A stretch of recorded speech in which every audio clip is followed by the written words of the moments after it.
మిగిలిన డీటెయిల్స్ చూద్దాం. పాస్టర్ ప్రవీణ్ పగడాల హఠాత్ మరణం తెలుగు రాష్ట్రాల్లో సంచలనం రేపుతోంది. చాగలులో జరిగే క్రైస్తవ సభకు హాజరయ్యేందుకు నిన్న ద్విచక్ర వాహనంపై రాజమండ్రి వస్తూ ఉండగా ఈ విషాదం చోటు చేసుకుంది. అయితే పాస్టర్ మృతిపై క్రైస్తవ సంఘాలు పలువురు అనుమానం అయితే వ్యక్తం చేస్తున్న విషయం తెలిసిందే. ఇప్పటికే ఏపీ సీఎం చంద్రబాబు కూడా ఈ ఘటనపై స్పందించారు.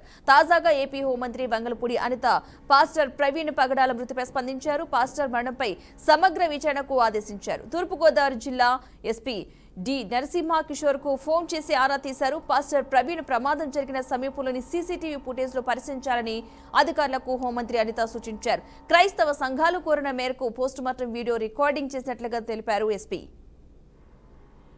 మూరు దగ్గర అనుమానాస్పదంగా మృతి చెందడం మనందరికీ కూడా తెలిసిందే. ప్రవీణ్ గారి మరణం అనేది చాలా బాధాకరమైన ఇష్యూ. అనుమానాస్పదంగా మృతి చెందారు అని చెప్పి పోలీసులు కూడా కేసు ఫైల్ చేయడం జరిగింది. ఆ నెక్స్ట్ డే మార్నింగ్ కొంతమంది చూసి ఇలా చనిపోయారని చెప్పగానే పోలీసులు ఇన్వెస్టిగేషన్ కి వెంటనే వచ్చి ఇమీడియట్ గా బాడీని కూడా అక్కడ నుంచి తీసి ఇన్వెస్టిగేషన్ చేయడం మొదలు పెట్టారు. అందరూ కూడా వాళ్ళ కుటుంబ సభ్యులు ఎవరైతే ఉన్నారో వాళ్ళందరూ కూడా వాళ్ళ అనుమానాస్పదంగా ఆ మృతిని వాళ్ళు భావించిన తర్వాత వాళ్ళ అనుమానాస్పదంగా మృతి అని చెప్పేసి పెట్టడం జరిగింది.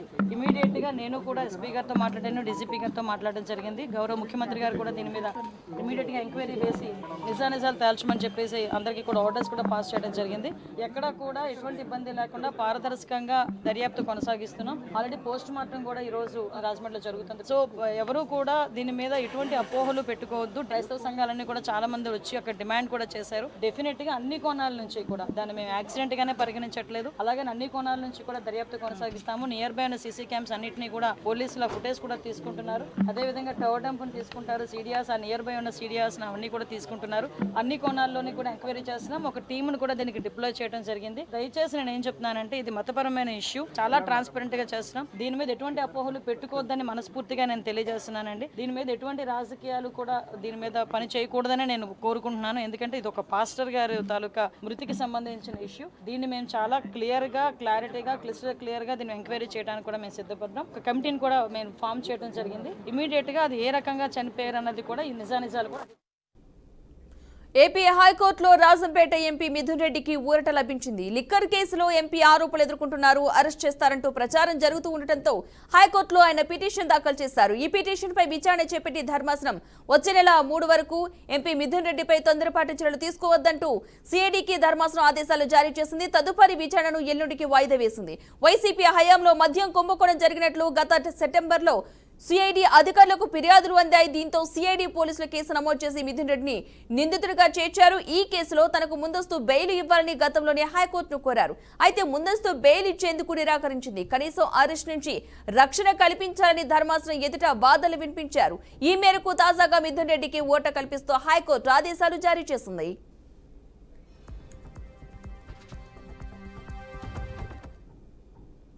తెలంగాణ అసెంబ్లీ సమావేశాల్లో సీఎం రేవంత్ రెడ్డి ప్రసంగించారు. శాంతి భద్రతలపై ప్రతిపక్షం దుష్ప్రచారం చేస్తోందని, రాష్ట్రానికి పెట్టుబడులు రాకుండా అడ్డుకోవాలని కుట్ర చేస్తున్నారని మండిపడ్డారు. గత ప్రభుత్వ హయాంలో దిశ ఘటన జరిగిందని, వామన్రావు దంపతులను నడి రోడ్డుపైనే నరికి చంపారని, అప్పుడు బీఆర్ఎస్ ప్రభుత్వం పట్టించుకోలేదని పేర్కొన్నారు. జూబ్లీహిల్స్ అత్యాచారం కేసులో బీఆర్ఎస్ నేత కుమారుడు ఉన్న చర్యలు తీసుకోలేదని, కానీ ఎంఎంటీఎస్ ఘటనపై మేం వెంటనే స్పందించామని సీఎం అన్నారు. రాష్ట్రాన్ని వ్యసనాలకు దూరంగా ఉంచడమే తమ ప్రభుత్వ లక్ష్యమని అన్నారు. ప్రభుత్వాలు వ్యవహరించిన తీరు అత్యంత కీలకం, అత్యంత ప్రాధాన్యతతో కూడుకున్నది అధ్యక్ష. అందుకే మన రైల్లో జరిగిన సంఘటన పట్ల కానీ అది రైల్వే పోలీసుల పరిధిలో ఉన్నా కూడా మేము తక్షణమే చర్యలు తీసుకోవడానికి అన్ని రకాలుగా పోలీసులను అప్రమత్తం చేసినాం. ఏ చిన్న సంఘటన జరిగినా రాష్ట్ర ప్రభుత్వం అప్రమత్తంగా ఉంటుంది. ఆనాడు ఔటర్ రింగ్ రోడ్డు దగ్గర వెటర్నరీ డాక్టర్ను మీకు తెలుసు అధ్యక్ష, సాయంత్రం పూట అక్కడ ఉన్న డాక్టర్ని ఆ రోజు జరిగిన పరిస్థితులు, జరిగిన తర్వాత పరిణామాలు మనం అందరం చూసినాం. అదేవిధంగా అధ్యక్ష, న్యాయవాదులు వామన్రావు గారు దంపతులు స్పష్టంగా కోర్టుకు వెళ్ళి మమ్మల్ని చంపుతారు, మమ్మల్ని చంపే ప్రక్రియలో ప్రభుత్వంలో ఉన్నవాళ్ళు, ప్రభుత్వానికి సంబంధించిన వాళ్ళే మమ్మల్ని చంపడానికి ప్రయత్నం చేస్తున్నారు, మాకు సెక్యూరిటీ ఇవ్వాలి అని చెప్పి హైకోర్టులో పిటిషన్ వేయడమే కాకుండా అక్కడ కోర్టులో కూడా వాదించి వస్తుంటే నడి బజార్లో నరికి చంపినారు అధ్యక్ష. నడి బజార్లో న్యాయవాదులను, హైకోర్టు న్యాయవాదులను నాడు నరికి చంపితే ఈనాటికి ఆ చంపిన వాళ్ళ మీద రకరకాలుగా ఆ రోజు కేసులో ఉన్న వాళ్ళని తప్పించి ఈరోజు సుప్రీంకోర్టులో రాష్ట్ర ప్రభుత్వం సిబిఐ విచారణకు వాళ్ళు కేసు వేస్తే ఈరోజు సిబిఐ విచారణ కోసం రాష్ట్ర ప్రభుత్వం మాకేం అభ్యంతరం లేదు, విచారణకు ఆదేశాలు ఇవ్వండి అని చెప్పే పరిస్థితి, న్యాయవాదులను చంపితే కూడా ఆనాడు ప్రభుత్వము ఏ మాత్రం కూడా. మరో 1000 జన్మలెత్తినా రాష్ట్రంలో బీఆర్ఎస్ మళ్లీ అధికారంలోకి రాదని మునుగోడు ఎమ్మెల్యే కోమటిరెడ్డి రాజగోపాల్ రెడ్డి అన్నారు. 10 ఏళ్ల అధికారంలో ఉన్న బీఆర్ఎస్ పార్టీ రాష్ట్రాన్ని ఆర్థికంగా సర్వనాశనం చేసిందని ఫైర్ అయ్యారు. తమ ఉమ్మడి నల్గొండ జిల్లాకు చెందిన ఓ బీఆర్ఎస్ నాయకుడు విచ్చలవిడిగా ఇసుక దందాలకు పాల్పడి వేల కోట్ల రూపాయలు వెనకేసుకున్నాడని కామెంట్ చేశారు. ఎక్కడ పడితే అక్కడ భూములను కబ్జాలు, సెటిల్మెంట్లు చేశారని ఆరోపించారు. రాష్ట్రంలో కాంగ్రెస్ పార్టీ అధికారంలోకి వచ్చాక ప్రజలు ప్రశాంతంగా జీవిస్తున్నారని అన్నారు. సంబంధించిన విషయం వారు మాట్లాడే మాటలన్నీ కూడా అవాస్తవాలు చెప్తూ మళ్ళా సభతో పాటు ప్రజలను కూడా తప్పుదో పట్టిస్తూ 2017లో ఈ RRR అనౌన్స్ చేసి దానికి నెంబర్ కూడా 161AA ఇవ్వడం జరిగింది. 2017 నేను నేషనల్ హైవే మినిస్టర్ గారిని 7 సార్లు కలిసిన. మొత్తం మీరు చెప్పినా విన్నా కదా, మధ్యలో మీరు దాన్ని కరెక్ట్ వాస్తవం చెప్పండి, మనం కంప్లీట్ చేయాలని మాకు కూడా ఉన్నది అని మీరు చెప్పే విషయంలో ల్యాండ్ ఎక్విజిషన్ మీరు ఉన్నప్పుడు 11% అయింది. భక్తుల పాలిట కొంగు బంగారమైన శ్రీ వెంకటేశ్వరుడి సన్నిధిలో గడపాలని, ఆయనకు సేవ చేయాలని భక్తులు ఎంతగానో తప్పించిపోతూ ఉంటారు. మహారాజుల నుండి కటిక నిరుపేద వరకు శ్రీవారి సేవలో తరించేవారే. కొందరు స్వామివారికి కోట్ల రూపాయల కానుకలుగా సమర్పిస్తే మరికొందరు భూములు, ఆభరణాల రూపంలో కానుకలు సమర్పించడం చూస్తూనే ఉన్నాం. అలాంటి వారిలో ఓ భక్తుడు శ్రీవారికి గత 27 ఏళ్లుగా పరదాలు కుట్టి అందిస్తున్నారు. ఆయనే తిరుపతికి చెందిన టైలర్ పరదాల మణి.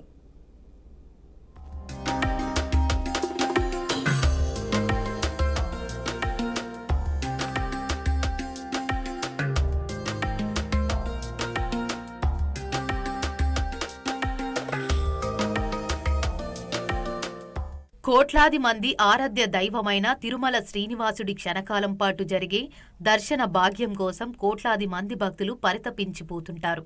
అంతేకాదు ఆయన హుండీలో స్వామివారికి కోట్లాది రూపాయలు కానుకలుగా సమర్పిస్తే మరికొందరు భూములు, ఆభరణాల రూపంలో కానుకలు సమర్పిస్తారు. అలాంటి వారిలో తిరుపతికి చెందిన టైలర్ మణి మాత్రం స్వామివారిపై అపారమైన భక్తిభావంతో దాదాపు 25 ఏళ్లుగా పరదాలను కానుకగా సమర్పించి శ్రీ వెంకటేశ్వరుడికి సేవకు అంకితమయ్యారు. ఈ క్రమంలో ఉగాది పర్వదినం దగ్గర పడుతున్న నేపథ్యంలో పరదాలను స్వయంగా తయారు చేసి అందిస్తున్న ఆ వ్యక్తి తిరుమలకు చెందిన టైలర్ పరదాల మణి.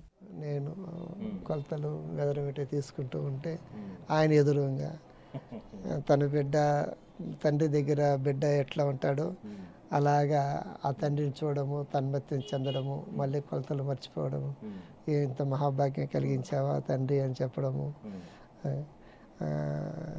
ఏ జన్మలో పుణ్యఫలమో కదా, ఏకాంతంగా స్వామిని చూడము, ఏకాంత సేవలు చూసి తరించిపోయినాను, అది ఇంతగా భాగ్యము, అది మాటలు కూడా రాదు, భాష కూడా నాకు తెలియదు, ఆనందం పడడం తప్ప, ఆనంద బాష్పాలు తప్ప ఇంక వేరేదంతా ఏం లేదు. పరదాలమణి శ్రీనివాసుడి పరమ భక్తుడు. వృత్తినే ఇంటి పేరుగా మార్చుకున్న వ్యక్తి. ఓ సాదాసీదా టైలరింగ్ జీవితాన్ని ప్రారంభించిన ఆయన శ్రీనివాసుడి పిలుపుతో సాక్షాత్తు వైకుంఠనాథుడికే పరదాలను సమర్పించే మహద్భాగ్యాన్ని సంపాదించాడు. చిన్ననాటి నుండి స్వామివారిపై అపారమైన భక్తిని పెంచుకున్న మణి వారంలో 3 రోజుల నడక మార్గం ద్వారా శ్రీనివాసుడికి సన్నిధికి చేరుకొని దర్శన భాగ్యం పొంది ఆలయ ప్రదక్షిణ చేస్తూ స్వామివారి సేవలో తరించేలా అవకాశం ఇవ్వాలని ప్రార్థించేవాడు. చదువులో రాణించలేకపోయినా ఆయన టైలరింగ్ వృత్తిలో అడుగుపెట్టి మంచి నైపుణ్యం సంపాదించాడు. ఈ నేపథ్యంలో 1999లో శ్రీ పద్మావతి అమ్మవారి ఆలయంలో హుండీ ఏర్పాటు చేసేందుకు మొదటిసారి అవకాశం దక్కింది. అక్కడి ఆలయానికి అనుగుణంగా హుండీని బట్టలతో తయారు చేశారు మణి. అలా అక్కడి అధికారుల మన్నులను పొందాడు.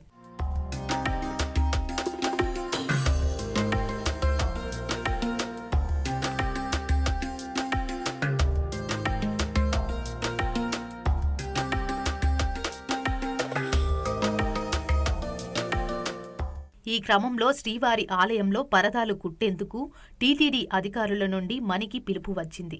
ఆనాటి నుండి నేటి వరకు ఏడాదిలో 4 సార్లు కోయిల్ అల్వార్ తిరుమంజనంకు ముందు రోజున తయారు చేసిన పరదాలను టీటీడీకి అందిస్తున్నాడు. ఆనాటి నుండి నేటి వరకు 27 ఏళ్లుగా స్వామివారి ఆలయానికి పరదాలు, కురాలాలు సమర్పిస్తూ పరదాల మణిగా పేరు పొందాడు. స్వామివారి గర్భాలయంలో ఉన్న జయ విజయ ద్వారా పాలకుల ద్వారం వద్ద గరుడ వాహన భూషితుడైన శ్రీ వెంకటేశ్వరుడు, కామధేనువు, పరదాల పైభాగంలో శ్రీ పద్మావతి లక్ష్మీదేవి అమ్మవార్లు శ్రీవారి తిరునామంతో ఎంతో విశేషంగా ఆ పరదాలను రూపొందించారు. ఇక రాములవారి మెడకు శ్రీ లక్ష్మీదేవి అమ్మవారి ప్రతిమ, ఐరావతం, శంకు చక్రాలు అమర్చారు. ఇక పరదాలపై కులశేఖర పడి వద్ద పద్మావతి అమ్మవారు తిరునామం వచ్చేలా రూపకల్పన చేశారు.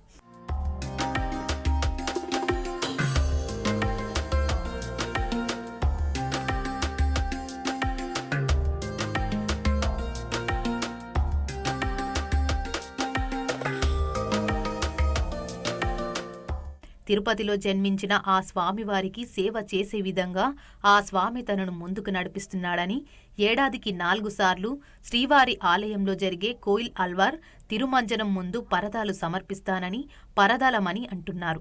5 రకాల పరదాలు, 2 కురాలాలు ప్రతి ఏటా 4 సార్లు స్వామివారికి సమర్పించడం చాలా సంతోషాన్ని ఇస్తుందని అంటున్నారు. స్వామివారే నడిపించి నాకు ఈ భాగ్యాన్ని కల్పిస్తున్నారని, ఎన్నో జన్మల పుణ్యఫలంతో స్వామివారికి సేవ చేసుకునే భాగ్యం కలుగుతుందంటున్నాడు. తన ప్రాణం ఉన్నంత వరకు స్వామివారి సేవలోనే గడుపుతానని అంటున్నారు పరదాలమని. ఇన్ని ఏండ్లుగా 55 ఏండ్లుగా నాకు ఈ జన్మ ఇచ్చి నా దగ్గర ఉండి ప్రతి కదలికలో, ప్రతి మాటలో, ప్రతి ప్రవర్తనలో, ప్రతి పనిలో సర్వము శ్రీ వెంకటేశ్వర స్వామి దయా దాక్షాల మీదనే పెరుగుతూ ఉన్నాను, జీవిస్తూ ఉన్నాను. శరీరాన్ని ఇచ్చాడు ఆయన, మళ్ళీ జన్మ ఇచ్చాడు, కాపాడుకునే బాధ్యత మనకి ఇచ్చాడు. కాబట్టి దీనికి కొద్దిగా క్రమశిక్షణ, మంచి ఆహార నియమాలు కొంతకాలం పాటిస్తే ఇంకొంతకాలం పాటు స్వామి సేవ చేయాలని.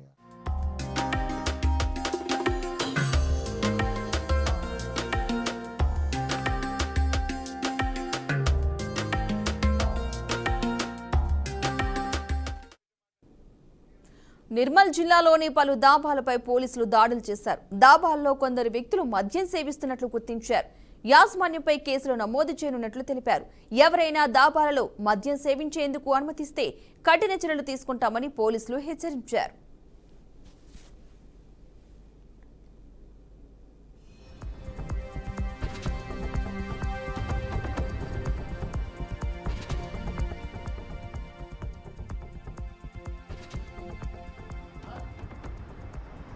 పర్మిట్ ఉందా చందన్ వీడిది అక్కడ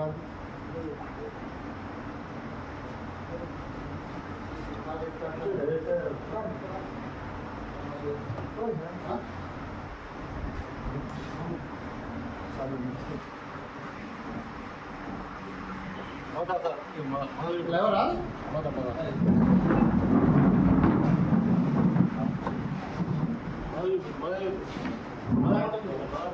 లోపల కూడా ఉందా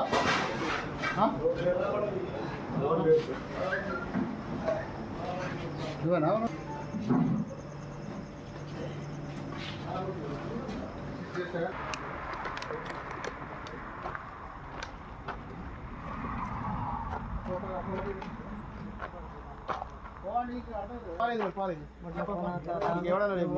ఏమిపించింది నీకేమన్నా నీకేమిపించింది లోపల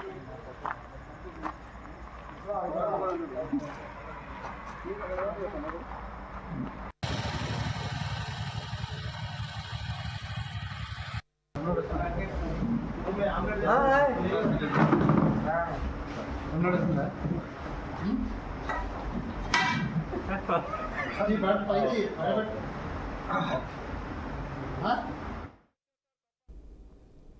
పల్నాడు జిల్లా సత్తెనపల్లి పట్టణంలోని ప్రభుత్వ ఏరియా ఆసుపత్రిలో ఓ వ్యక్తి మృతదేహం కలకలం రేపింది. ఆసుపత్రిలోని బాత్రూంలో అచ్చంపేట మండలం కొండూరు గ్రామానికి చెందిన స్వామి అనే వ్యక్తి ఉరివేసుకుని ఆత్మహత్య చేసుకున్నాడు. మృతుడు గత 4 రోజుల క్రితం తన ప్రైవేటు భాగాన్ని కోసుకుని ఆత్మహత్యకు ప్రయత్నించాడు. దీంతో బంధువులు ఆసుపత్రిలో చేర్పించారు. ఆసుపత్రిలో చికిత్స పొందుతూ అర్ధరాత్రి బాత్రూంకి వెళ్లి కిటికీకి ఉరివేసుకుని ఆత్మహత్యకు పాల్పడినట్లు స్థానికులు తెలిపారు.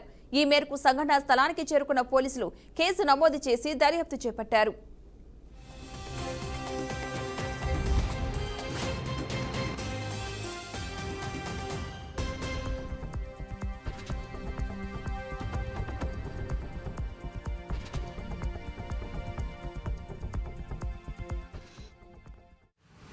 22వ తారీఖున శనివారం కుటుంబాల వ్యవహారాల తరఫున కోసూరు స్టేషన్కి వెళ్ళాము. అక్కడ వాళ్ళందరూ పెద్దల సమస్యలో మా నాన్న అరిచి మమ్మల్ని బెంగళూరు తీసుకెళ్ళాలని చెప్పారు.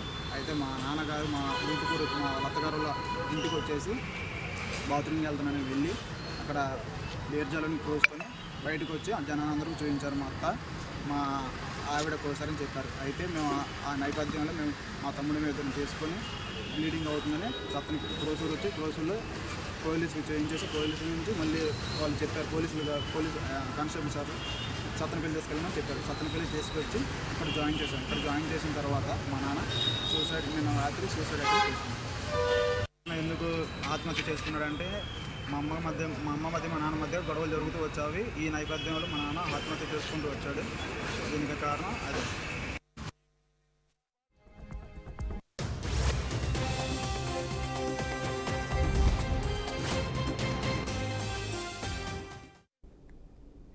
శ్రీశైలంలో కన్నడ భక్తుల రద్దీ కొనసాగుతోంది. రేపటి నుండి 31 వరకు జరిగే ఉగాది మహోత్సవాలకు కర్ణాటక, మహారాష్ట్ర నుండి ప్రజలు భారీగా తరలివస్తున్నారు.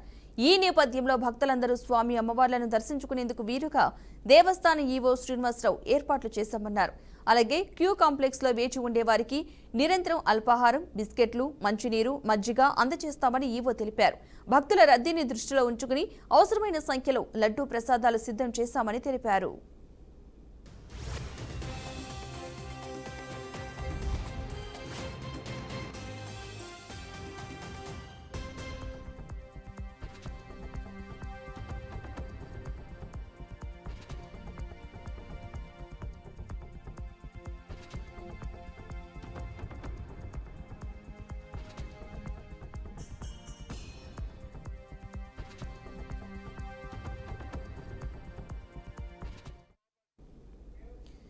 తిరుపతిలోని శ్రీకాళహస్తి ఆలయం హుండీ లెక్కింపులో అవకతవకలు చోటు చేసుకున్నాయి. లెక్కింపు సేవకు వచ్చిన మహిళ చేతివాటం ప్రదర్శించింది.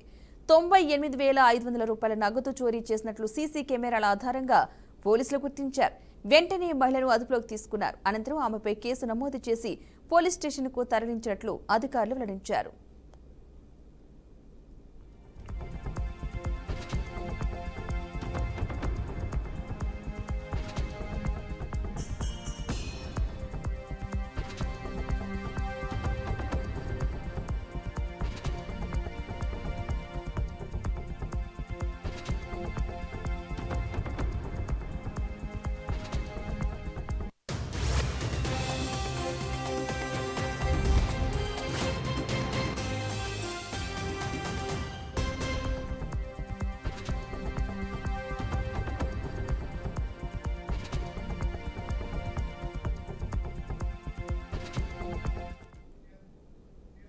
మహబూబాబాద్ తొర్రూరు అన్నారం రోడ్లో సినిమాటిక్ ఫైట్ జరిగింది. భూమి తగాదా విషయంలో ఇరు వర్గాలు ఒకరిపై ఒకరు దాడికి దిగారు.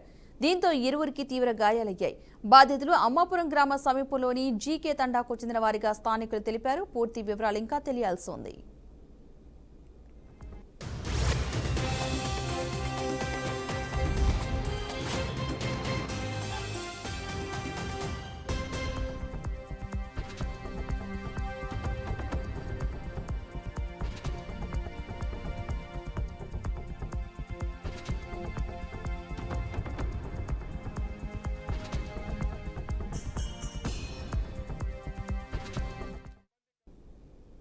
గర్భిణీ స్త్రీల పథకాన్ని కేంద్రం పట్టించుకోవడం లేదని, ఈ పథకానికి నిధుల కొరత తీవ్రంగా ఉందని కాంగ్రెస్ అగ్ర నాయకురాలు ఎంపీ సోనియా గాంధీ ఆరోపించారు. జాతీయ ఆహార భద్రతా చట్టం, గర్భిణీ స్త్రీల పథకంపై ఆమె రాజ్యసభలో ప్రసంగించారు.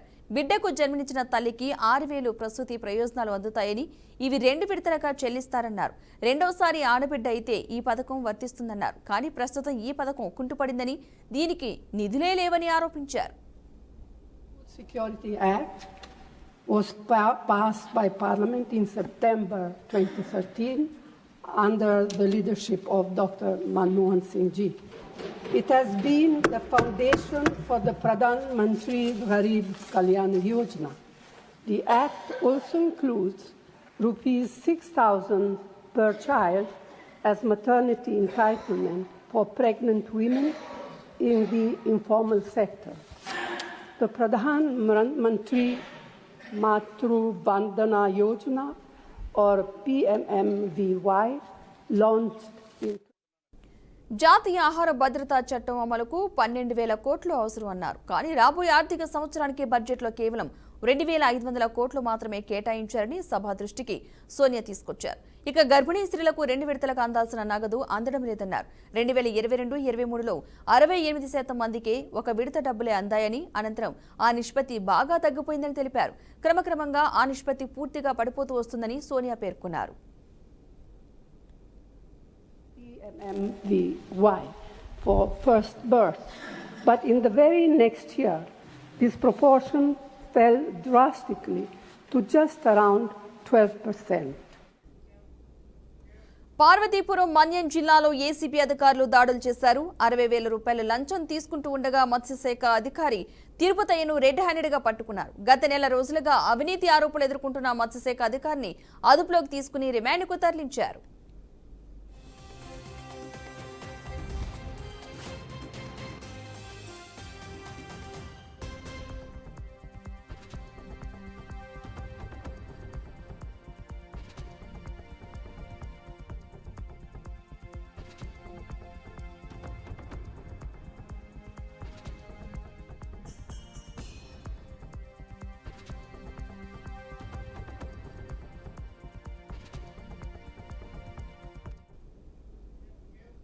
కాకినాడ జిల్లా జగ్గంపేట మండలం రామవరం నేషనల్ హైవే పై రోడ్డు ప్రమాదం చోటు చేసుకుంది.